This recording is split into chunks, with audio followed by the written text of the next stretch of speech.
सभागार में उपस्थित सभी सम्माननीय सदस्यगण, सम्माननीय अतिथिगण, आयोजन समिति के सभी सम्माननीय सदस्यगण, आप सबको हमारा गौरव दिवस, विश्व आदिवासी दिवस या मूल निवासी दिवस की कोटि कोटि बधाई। मुझे बहुत खुशी हो रही है आपके बीच आकर।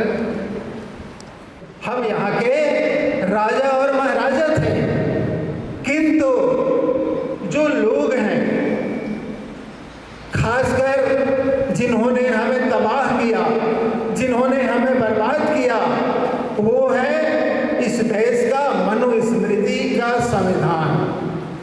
लिखित रूप से, अलिखित रूप से 26 जनवरी 1950 के पहले भारत में मनुस्मृति का कानून चलता था। अब तो भारत का संविधान चल रहा है और मनुस्मृति के जो कानून है उसने क्या किया, पूरे मानव समाज को 4 भाग में विभाजित किया। उनका क्या कहना है कि सृष्टि की रचना ब्रह्मा जी ने किया है और ब्रह्मा जी ने अपने मुंह से ब्राह्मण को पैदा किया है। उसका ये कहना है कि ब्रह्मा जी ने अपने भुजा से क्षत्रिय को पैदा किया है, अपने पेट से वैश्य यानी बनिया को पैदा किया है और पैर से शूद्र को पैदा किया है। शूद्र मतलब schedule caste, schedule tribe, OBC और माइनॉरिटीज। ये मनुस्मृति में लिखा हुआ है। आप लोग पढ़िएगा, मनुस्मृति का किताब को जरूर पढ़ लीजिएगा, ऐसा मैं आप लोगों से रिक्वेस्ट करता हूँ। क्योंकि मेरी तैयारी है, मैं बोलना चाहूँगा तो 2 से 3 घंटे में शायद मैं पूरा कर पाऊँगा, लेकिन संक्षिप्त में ये बातें आपसे कहते हुए मैं आगे बढ़ना चाह रहा हूँ।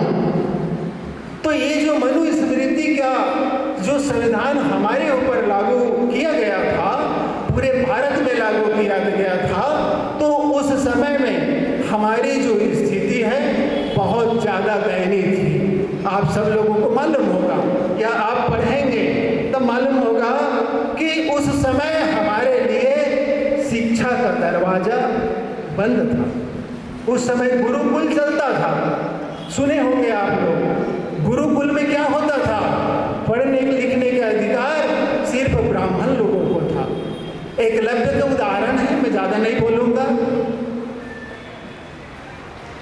हमारे माताओं बहनों को इवन कपड़ा पहनने का अधिकार नहीं था। तरह तरह के टैक्स लगाते थे।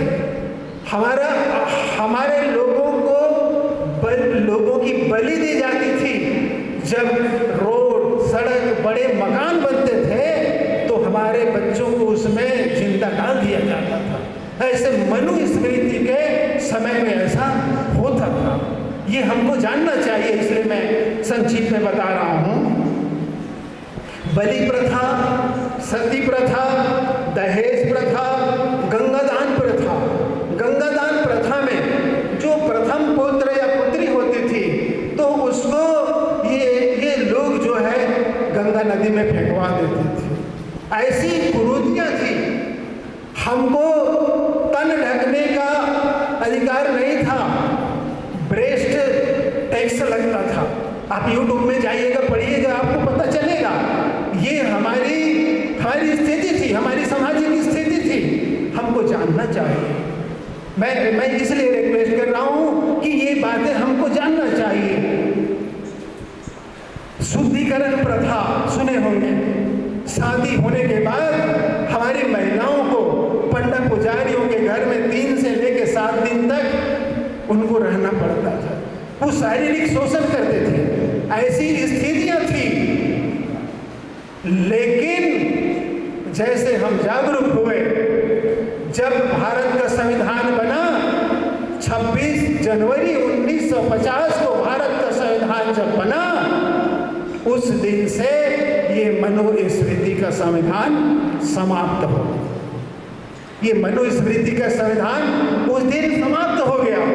इसलिए मैंने आपसे निवेदन किया था कि सर, मैडम, प्लीज मनुस्मृति को एक बार जानकारी के लिए जरूर हमको पढ़ना चाहिए। लेकिन उसके पहले का जो इतिहास है, उसका पहले का इतिहास बताता है कि हम लोग जो ये कार्यक्रम हम मना रहे हैं, हम लोग यहाँ के राजा महाराजा थे। शासन में, प्रशासन में, जल में, जंगल में, वन में, सारी जगह हमारा राजपाट होता था। लेकिन इन लोगों ने उसको नष्ट किया। दूसरा कानून, दूसरा संविधान, मैंने आपसे रिक्वेस्ट किया था कि ब्रिटिश संविधान को हमको पढ़ना चाहिए। ब्रिटिश अंग्रेज सन 1600 ईस्वी में ईस्ट इंडिया कंपनी बनाकर भारत आए, और जो कंपनी है, British company, east India company, वो आए तो उनके साथ में उन्होंने जो है मिशन आया, क्रिश्चियन मिशन आया, एजुकेशन आया यहाँ पर। लोग तो हमको पढ़ने लिखने का अधिकार नहीं दिए थे ना।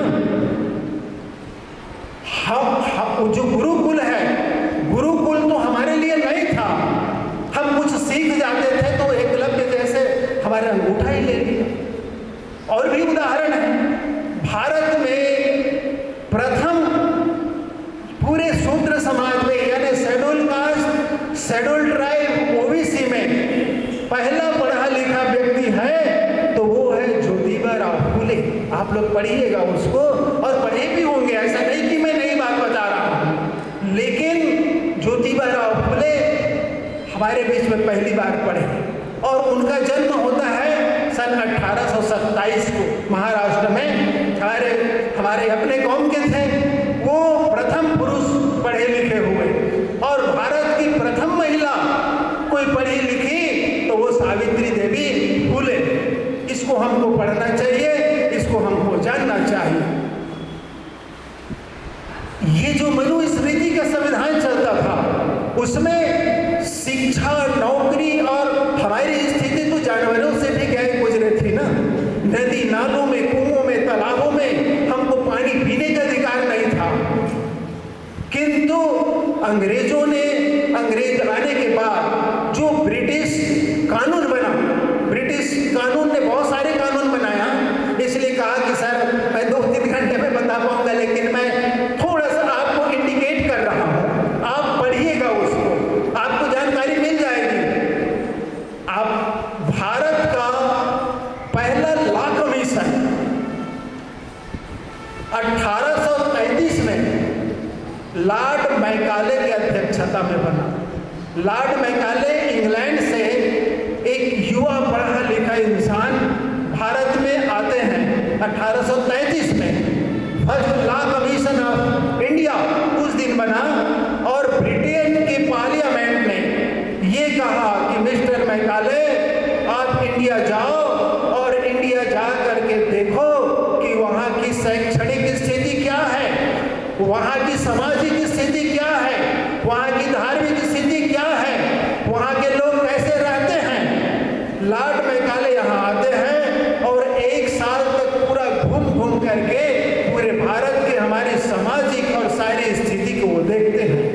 वो तो सिर में हाथ पकड़ लेते हैं, कहते हैं ये तो बहुत ही दयनीय स्थिति है, न लोगों को पढ़ने लिखने का अधिकार। एक यहाँ की जो कौम है, खासकर ब्राह्मण कौम है, वो चाहे चोरी करे, डकैती करे, लूट करे, कुछ भी करे, उसके लिए मनुस्मृति के संविधान में कोई सजा का प्रावधान नहीं है, और बाकी लोग करें तो उनको सूली पे चढ़ा दिया जाता है।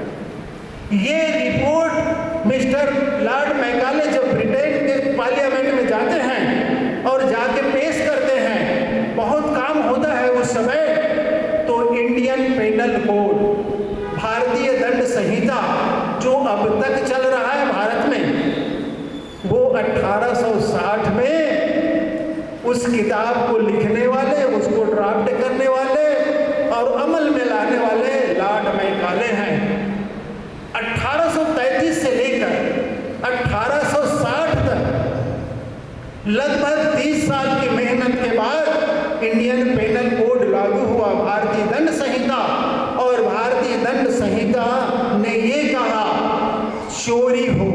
डकैती हो, हत्या हो, जो कोई भी करे उसके लिए हर व्यक्ति को दंड का भागी होना चाहिए। तो ये इंडियन पेनल लॉ के बच्चे पढ़े होंगे और लोग भी पढ़े होंगे। मैंने इसलिए आपसे रिक्वेस्ट किया था कि हमको ब्रिटिश जो कानून है, ब्रिटिश संविधान है, उसको भी हमको पढ़ना चाहिए। आगे आप लोग और पढ़िएगा। चलिए मैं आगे बढ़ता हूँ। तीसरा जो संविधान है, 26 जनवरी 1950 को भारत का जो संविधान लागू हुआ, तो भारत के संविधान में हमको आर्टिकल 14, 15, 16, 17, 18 में जो समानता का अधिकार, स्वतंत्रता का अधिकार, जो सारे अधिकार दिया गया है, वो भारत के संविधान ने हमको दिया है। हम उसी की एक उपज है। ये जो पेशा कानून, 5वीं अनुसूची और 6वीं अनुसूची, वन संरक्षण जो अधिकार, जो कानून हमारे लिए जो बना है, ये सब उसी की देन है। भारत की संविधान आने के बाद ही हमारी जो स्थिति है आज थोड़ा सा सुधरा है। इसलिए साथियों कि जो 5वीं जो अनुसूची है, 5वीं अनुसूची हमारे यहाँ लागू है, 10 राज्यों में लागू है, लेकिन 6वीं अनुसूची हमारे यहाँ लागू नहीं। ये अनुसूची लागू होने के बाद खासकर जो हमारे जो लोग हैं, जहां हम रहते हैं, जल है, जंगल है, जमीन है, हमारे शादी विवाह है, हमारे सामाजिक तीज त्योहार है, कैसे हमको रहना है, सारी चीज की व्यवस्था इसमें है। मैं इसको बहुत शार्ट में ले रहा हूँ। इसमें व्यवस्था है, इसको हमको पढ़ना बहुत जरूरी है। आप पढ़ेंगे तो आपको ये सारा चीज इसमें ज्ञान इसमें मिल जाएगा, इसलिए इसको पढ़िएगा। अब आज की स्थिति क्या है? आज की स्थिति ये है कि आजादी के लगभग 80 साल, 78, 79 साल, 80 साल के बाद भी हमारी स्थिति क्या है? हमारी स्थिति क्या है? इस पर हमको विचार करना चाहिए। आज की जो ज्वलंत समस्या है, हमारी समस्या क्या है? हमारी बहुत सारी समस्या है। हमारी समस्या है हमारे बच्चों को लिखने पढ़ने के बाद नौकरी नहीं मिल रही है। क्या करें हम इसमें? नौकरी कौन देता है? गवर्नमेंट देती है। नौकरी नहीं मिल रहा है, हम क्या करें? छत्तीसगढ़ में भी आज की तिथि में भी लाखों पद खाली है। एक नहीं, लाखों पद खाली है।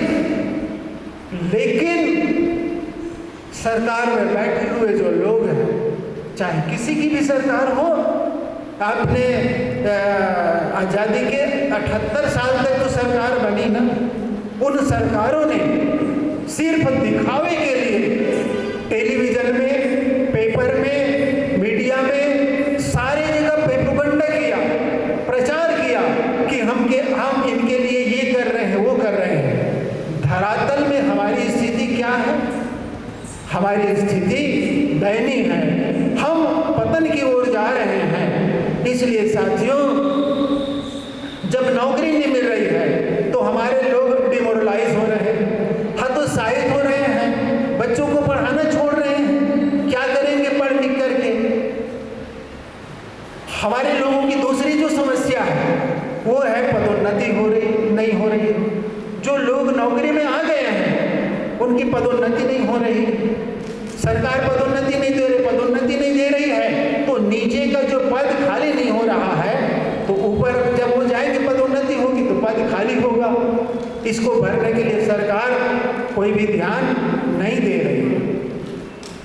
और भी हमारी समस्या है, जो जमीन हमारा जंगल में हमारी जमीनें थी उनको बड़े उद्योगपतियों को दिया जा रहा है। पेशा कानून हमारे पास है। 1922 को पेशा कानून लागू करने का अधिसूचना जारी हुआ है, किंतु हमारे जो लोग हैं, हमारे जो नेता हैं, उनको बरगलाकर, शराब पीकर, डरा धमकाकर, फर्जी रूप से ग्राम पंचायत में उनके हस्ताक्षर करके, उनको प्रलोभन दे करके, वो उस पर हस्ताक्षर करवा करके हमारी जमीनों को हड़पने का काम सरकार कर रही है। हमको लालच दिया जाता है कि आपको उद्योगों में नौकरी देंगे, उद्योग लगेगा आपको नौकरी देंगे, लेकिन हमारे लोगों को धरातल पर नौकरी देने की स्थिति नहीं है। मैं इस पॉइंट पे भी मेरी काफ़ी तैयारी है। मैं श्रम न्यायालय में जज था, रायपुर में, दुर्ग में, जगदलपुर में, अंबिकापुर में, कोरबा में, सारे जगहों पे रहा। नौकरी, दो तरह की नौकरी, एक सरकारी नौकरी, दूसरा प्राइवेट नौकरी। सरकारी नौकरी 100 में 2% है, बाकी की जो नौकरी है, जैसे नौकरी भिलाई स्टील प्लांट की नौकरी है, NMDC की नौकरी है, CSCB की नौकरी है, NTPC की नौकरी है, ACCL की नौकरी है, रेलवे की नौकरी है, बैंकिंग है, इंश्योरेंस है, एयरपोर्ट है, BSNL है, इसमें हमारे लोगों को नौकरी मिलती थी।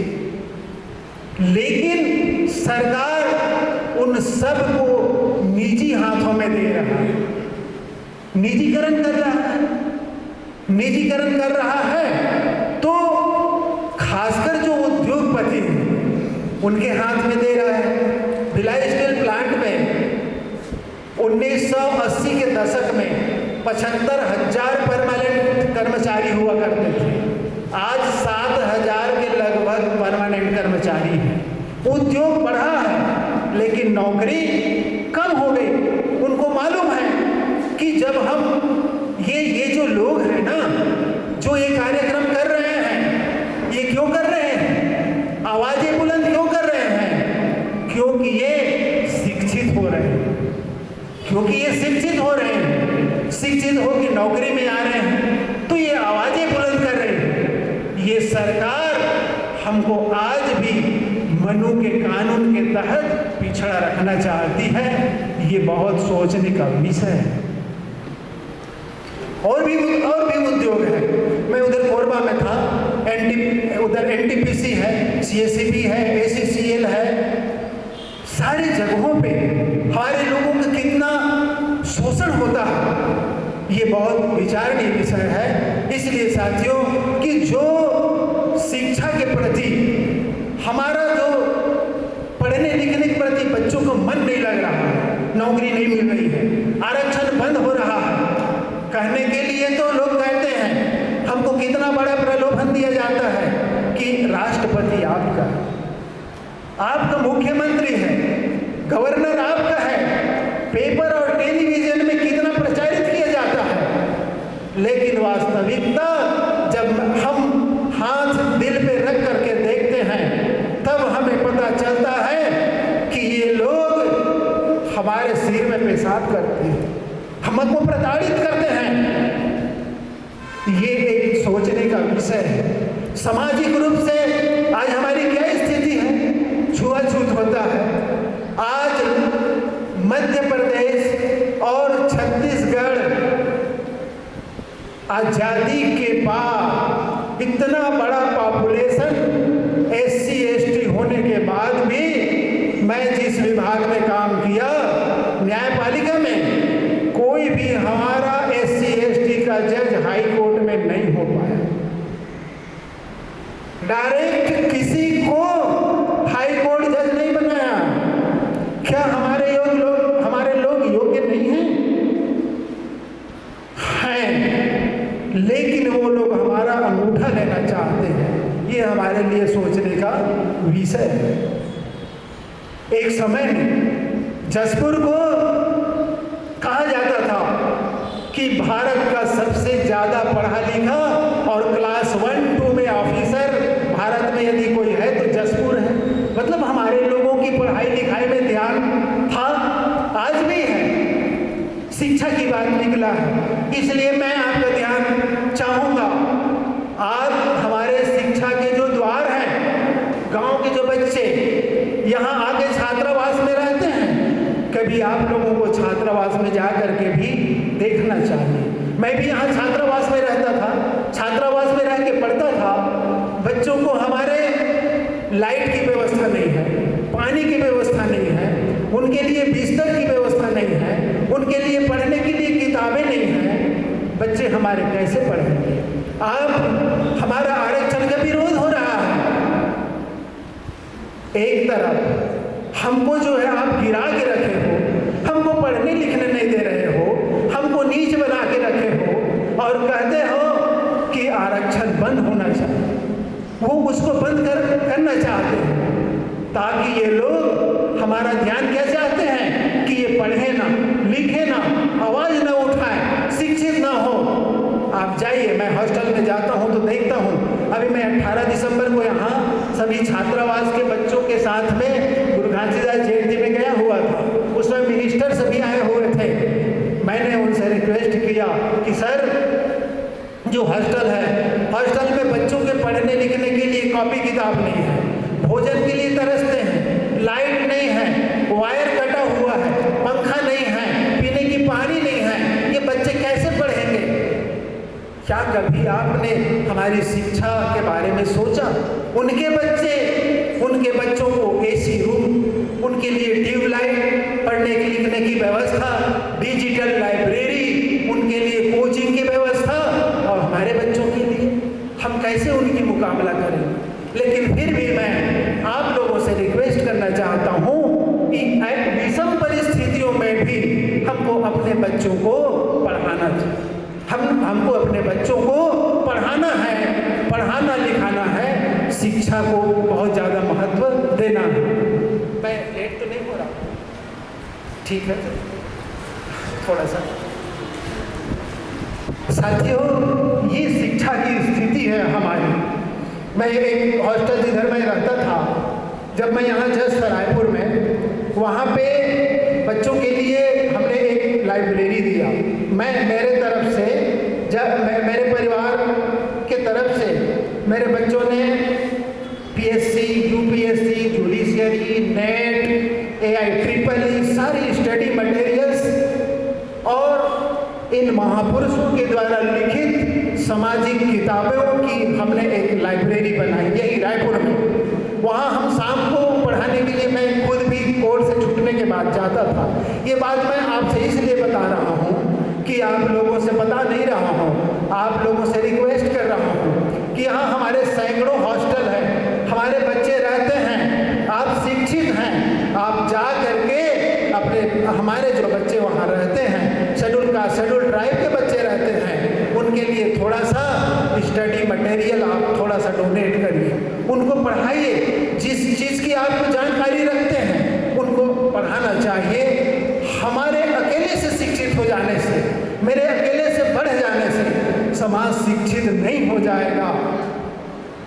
हमको शिक्षित करना है तो गांव से लेकर के जो हमारे भाइयों की दयनीय स्थिति है उसको हमको देखना पड़ेगा।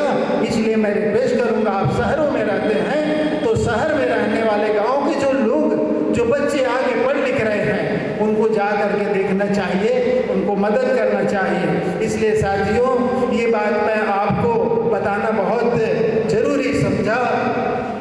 आइए हम थोड़ा सा और आगे बढ़ते हैं। हमारे साथ जो सामाजिक जो भेदभाव होता है, हमारे लोगों को किन किन चीज़ों के लिए सतर्क रहना चाहिए? जैसे कि कानून को, जो तीनों कानून हैं, 5वीं अनुसूची, 6ठी अनुसूची, वन अधिनियम, पेशा कानून, ये इसके लिए हम जितना कर सकें ग्राम सभाओं में हम अपने लोगों को शिक्षित करना चाहिए। हमको अपने लोगों को शिक्षित करना चाहिए। इसमें व्यवस्था है कि बगैर ग्राम पंचायत के अनुमोदन के हमारी जमीन को कोई ले नहीं सकता। लेकिन धरातल में स्थिति क्या है? गड़बड़ है। इसलिए क्या करना होगा? हमको संगठित होना होगा, हमको संगठित होना होगा, जागरूक होना होगा। कब तक हम सोए रहेंगे? ये जो कानून है इसको हमको लोगों के बीच में बताना पड़ेगा कि हमको ये अधिकार है। एक और कानून शेड्यूल ट्राइब एट्रोसिटीज एक्ट 1989 में ये जो बना, ये भी कानून बनने का ये बहुत बड़ा हथियार है हमारे लिए।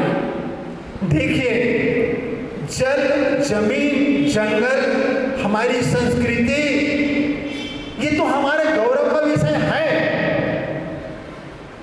लेकिन उसको बना के रखना, उनको संरक्षित रखना और समाज को जागरूक करना, ये हमारे लिए चुनौती है और इस चुनौती को हमको स्वीकार करना होगा। जब तक आप चुनौती स्वीकार नहीं करेंगे, जब तक लोगों को शिक्षित नहीं करेंगे, तब तक हमारा विकास नहीं हो सकता। हमारे सामने फर्जी नेता खड़े कर देते हैं। हमारे साथ इतना हो रहा है, हमारे नेता क्या कर रहे हैं वहां छत्तीसगढ़ में 29 विधायक शेड्यूल ट्राइब, 10 विधायक शेड्यूल कास्ट, लाखों पद खाली, लाखों बच्चों हमारे बेरोजगार। कभी क्या इन्होंने कोई मांग उठाया कि जो रिक्त पद है, बैकलॉग है, उसको भरो? नहीं। क्या वो आपका नेता हो सकता है? मैं मानता हूं नहीं हो सकता। इसलिए मैं अपील करूंगा आपसे कि हमारे जो जैन जी हैं, ये जो बैठे हुए हैं, इनको हमको तैयार करना होगा, इनको हमको तैयार करना होगा। हमको सरकार प्रताड़ित करती है, जब हम आवाज उठाते हैं तो हमको नक्सलाइट कहता है, हमको आतंकवादी कहता है, हमको पुलिस से डराता है, हमको कोर्ट कचहरी में जबरदस्ती घसीट दिया जाता है। इसलिए साथियों, हमारे लोग अशिक्षित हैं, उनके पास जो भी संपत्ति है, जो भी दस्तावेज है, जो कागज है, चाहे वन पट्टा के नाम पे मिला है, चाहे पैसा कानून के नाम पे मिला है, जो जाति प्रमाण पत्र बना है, जो भी है, उसको संरक्षित रखना हमारी जिम्मेदारी है। हमको सलाह भी लेना जरूरी है। किनसे सलाह लेंगे? जो जागरूक लोग हैं, जो जागरूक लोग हैं उनसे सलाह लेंगे। आपको जागरूक होना पड़ेगा। हमारा सही केस कौन लड़ेगा? जो हमारे वकील हैं, हमारे अपने वकील हैं, जिन पर हम विश्वास करते हैं, उनसे हमको संपर्क करना होगा। तो इसलिए साथियों, हम जो ये विश्व आदिवासी दिवस या मूल निवासी जो ये दिवस जो मना रहे हैं, ये हम संकल्प लेने के लिए मना रहे हैं कि हम कैसे संरक्षित रहेंगे, हम कैसे सुरक्षित रहेंगे। मात्र नाच गाना से या सांस्कृतिक कार्यक्रम कर लेने से मैं सोचता हूँ इस दिवस का कोई औचित्य नहीं रह जाए। हमको जागरूक होना पड़ेगा। और इसलिए हमको जो भी हमारे पास प्रॉपर्टी है उसको संरक्षित रखना होगा। दूसरी बात, अंधविश्वास जो हमारा समाज है, कास्ट और ट्राइब दोनों किसी भाग्य और भगवान पे भरोसा नहीं करता, किसी भाग्य भगवान पे भरोसा नहीं करता, वो प्रकृति की पूजा करता है। हमें बनाने वाला, हमारे बनाने वाला भी कौन है? तो किसी भगवान ने हमको नहीं बनाया है। सृष्टि की रचना किसी भगवान ने नहीं किया है। हवा, पानी, अग्नि, जमीन और ये जो 5 तत्व है, उससे जीवों की उत्पत्ति, सृष्टि की रचना हुई है। तो हमारे लोगों को, जो मनुवादी जो लोग हैं, हमारे दिमाग को डाइवर्ट कर दे रहे हैं। जब हम संगठित होने की कोशिश करते हैं तो वो हमारे लिए समरसता की बात करते हैं। इसको हमको समझना होगा। अंधविश्वास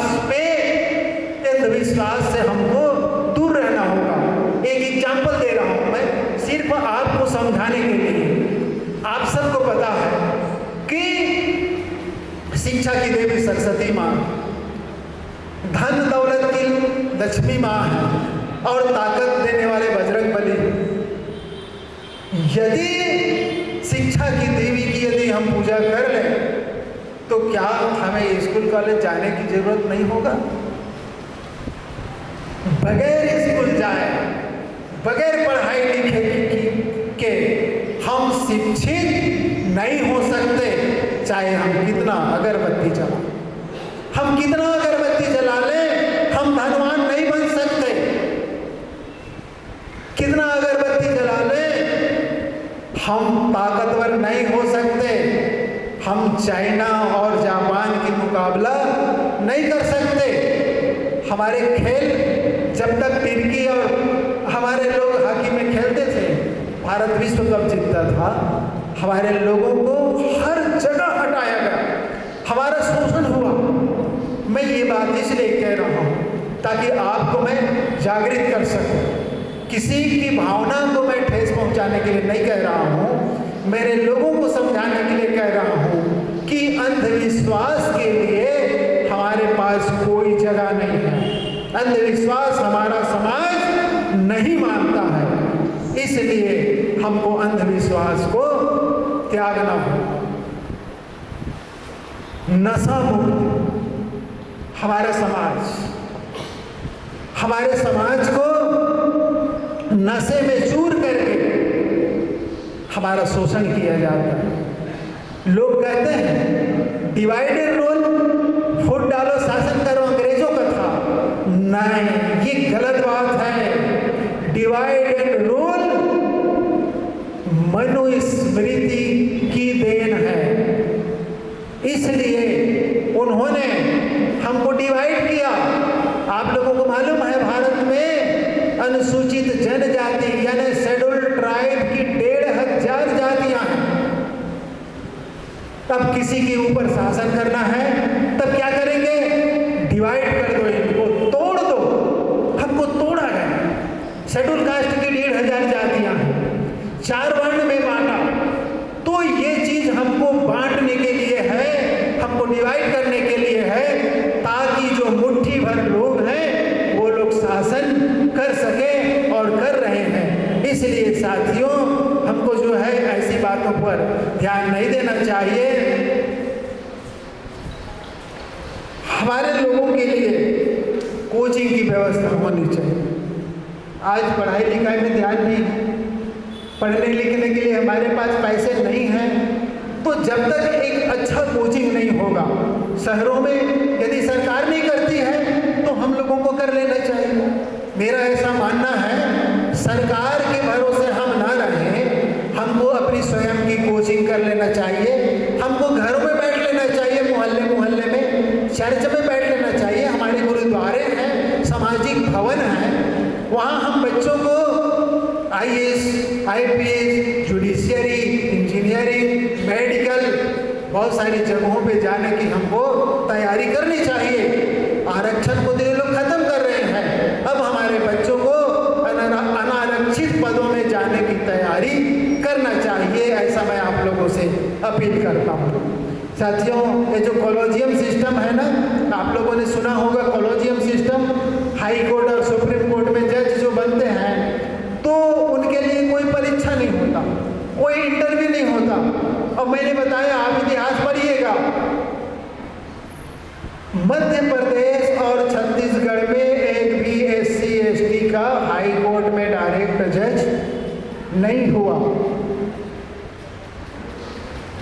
तो ये जो चीजें हैं, इसको हमको समझना होगा, और जब तक हम नहीं समझेंगे तब तक हम आगे नहीं बढ़ पाएंगे। मैंने आपका काफी समय लिया है, मैं अपनी बातें अब समापन की ओर जाना चाहूँगा और आप लोगों से निवेदन करना चाहूँगा कि हम लोग आपस के मतभेद को मिटाकर, कभी कभी छोटी छोटी बातों में हमारे आपस में मतभेद हो जाता है, उसको हम मिटाएं और मिटा करके हमारा जो युवा पीढ़ी है और हमारी जो महिलाएं हैं उनको हम तैयार करके संगठित होकर समाज को आगे बढ़ाने का काम हम कर सकते हैं। ये हमको करना चाहिए।